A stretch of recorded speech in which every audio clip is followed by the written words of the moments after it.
Hello friend, इस video में हम देखने वाले हैं एसएससी एमटीएस और एसएससी सीएचएसएल के लिए जीके जीएस के टॉप 25 जीके जीएस को, जो कि आपके एग्ज़ाम के लिए 100% यहीं से प्रश्न बनने वाले हैं।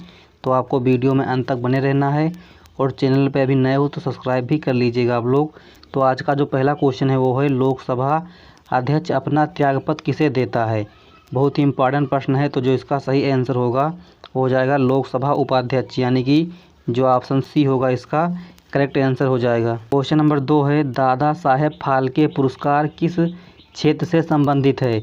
इम्पॉर्टेंट क्वेश्चन है, तो आप लोग इसको भी ध्यान रखिएगा। तो जो इसका सही आंसर होगा हो जाएगा सिनेमा से। क्वेश्चन नंबर 3 है, अंतर्राष्ट्रीय ओलंपिक कमेटी का जो मुख्यालय है वो कहाँ पर है। तो जो अंतर्राष्ट्रीय कमेटी है उसका मुख्यालय कहाँ पर है, तो है लुसाने में। और लुसाने कहाँ पर है, तो है ये है स्विट्ज़रलैंड में। कहाँ पर है, स्विट्ज़रलैंड में। क्वेश्चन नंबर 4 है, वर्तमान भारत के शिक्षा मंत्री कौन हैं। तो जो वर्तमान भारत के शिक्षा मंत्री हैं वो कौन हैं, तो हैं धर्मेंद्र प्रधान। तो ऑप्शन जो होगा इसका ये राइट आंसर हो जाएगा।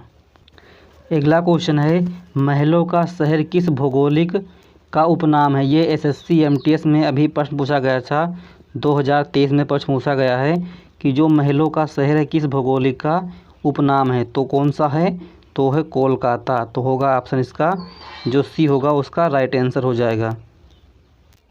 अगला क्वेश्चन है, मुस्लिम लीग की स्थापना कहाँ हुई थी। जो मुस्लिम लीग की स्थापना हुई थी वो 30 दिसंबर को 1906 में कहाँ पर हुई थी, तो हुई थी ढाका में इसकी स्थापना हुई थी। और कब हुई थी, तो 30 दिसंबर 1906 में इसकी स्थापना हुई थी।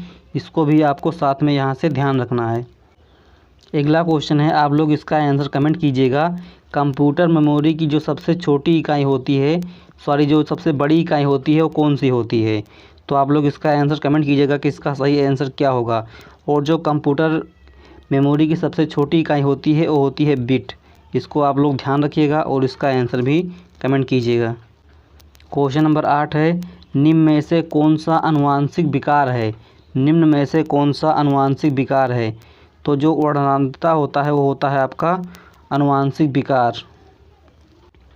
क्वेश्चन नंबर है, कैडमियम धातु प्रदूषण से कौन सी बीमारी होती है। जो कैडमियम धातु होता है उसके प्रदूषण से कौन सी बीमारी होती है, तो होती है इटाई जो होता है। ऑप्शन बी इसका करेक्ट आंसर हो जाएगा। क्वेश्चन नंबर 10 है, सूखी बर्फ़ किसका रूप है। जो सूखी बर्फ़ होती है वो किसका रूप होता है। ये है ऑक्सीजन, बी है नाइट्रोजन, सी है कार्बन डाइऑक्साइड और डी ऑप्शन है सल्फ्यूरिक अम्ल। तो जो सूखी बर्फ़ होती है वो किसका रूप होती है, तो होती है कार्बन डाइऑक्साइड, यानी कि जो आपका CO2 होता है वो होता है सूखी बर्फ़ का रूप होता है।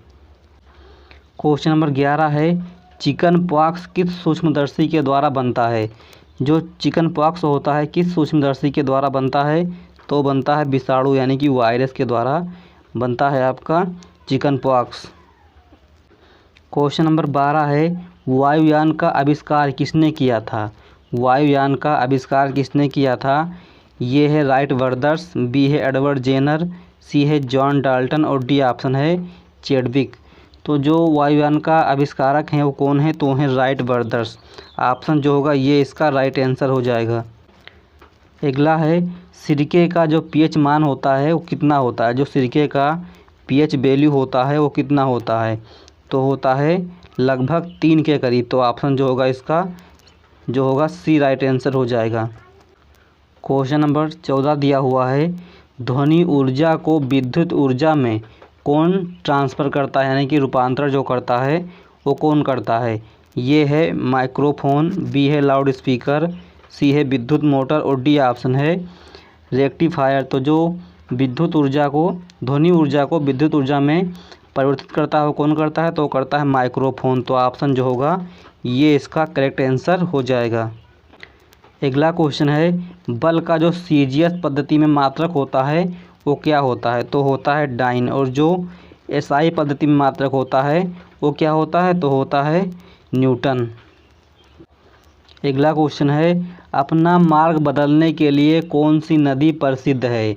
अपना मार्ग बदलने के लिए कौन सी नदी प्रसिद्ध है? ये है गंगा नदी, बी है यमुना नदी, सी है ए एंड बी दोनों, और डी ऑप्शन है कोसी नदी। तो जो अपना मार्ग बदलने के लिए प्रसिद्ध नदी है वो कौन सी है? तो है कोसी नदी। कहाँ पर है नदी? तो ये नदी है बिहार में, नदी है बिहार में। और जो इसका आंसर होगा हो जाएगा ऑप्शन डी। अगला क्वेश्चन है, सबसे पहले सूर्य भारत के किस राज्य में निकलता है? ये है मध्य प्रदेश, बी है उत्तर प्रदेश, सी है हिमालय प्रदेश, और डी ऑप्शन है सी ऑप्शन है हिमाचल प्रदेश, और डी ऑप्शन है अरुणाचल प्रदेश।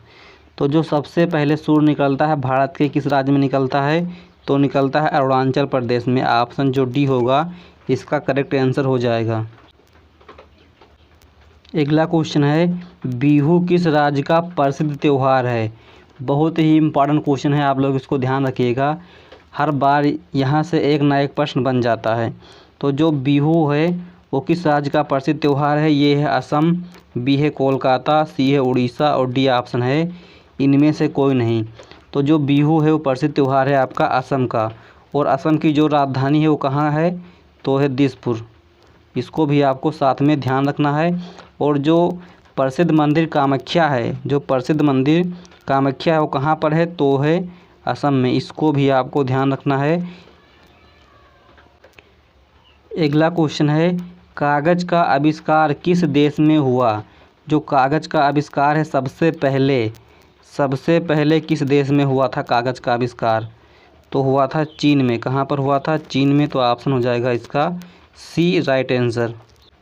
अगला क्वेश्चन है, पोंगल किस राज्य का लोक नृत्य है? जो पोंगल है वो किस राज्य का लोक नृत्य है? ये है तमिलनाडु, बी है झारखंड, सी है देहरादून, और डी ऑप्शन है उत्तर प्रदेश। तो जो पोंगल है वो किस राज्य का लोक नृत्य है? तो है तमिलनाडु का। तो ऑप्शन जो होगा ये राइट आंसर हो जाएगा। लोक नृत्य से या शास्त्रीय नृत्य से हर शिफ्ट में किसी भी एग्ज़ाम में एक ना एक प्रश्न पूछा जाता है, तो इसको आपको ध्यान रखना है। अगला क्वेश्चन है, जालियांवाला बाग हत्याकांड कब हुआ था? जो जालियांवाला बाग हत्याकांड है वो कब हुआ था? ये है 1950, बी है 1960, सी है 1970, और डी ऑप्शन है 1919। तो जो जालियांवाला बाग हत्याकांड हुआ था वो हुआ था 1919 में। कब हुआ था? 1919 में। और ये कहाँ पर हुआ था? कहाँ पर हुआ था जालियांवाला बाग हत्याकांड? तो हुआ था अमृतसर में हुआ था। तो इसको भी आपको साथ में ध्यान रखना है। अगला क्वेश्चन है, वास्को डी गामा किस देश का निवासी था? वास्को डी गामा किस देश का निवासी था? तो इसका सही आंसर हो जाएगा पुर्तगाल। और जो वास्को डी गामा ने भारत की खोज करी थी तो कब की थी? तो 1498 में। इसको भी आपको साथ में यहाँ से ध्यान रखना है। तो आज का लगभग क्वेश्चन हो गया है। तो अब आज की वीडियो यहीं पर एंड करते हैं। आप लोग चैनल पर नए हो सब्सक्राइब कर लीजिएगा और अपने दोस्तों के पास वीडियो को शेयर कर दीजिएगा।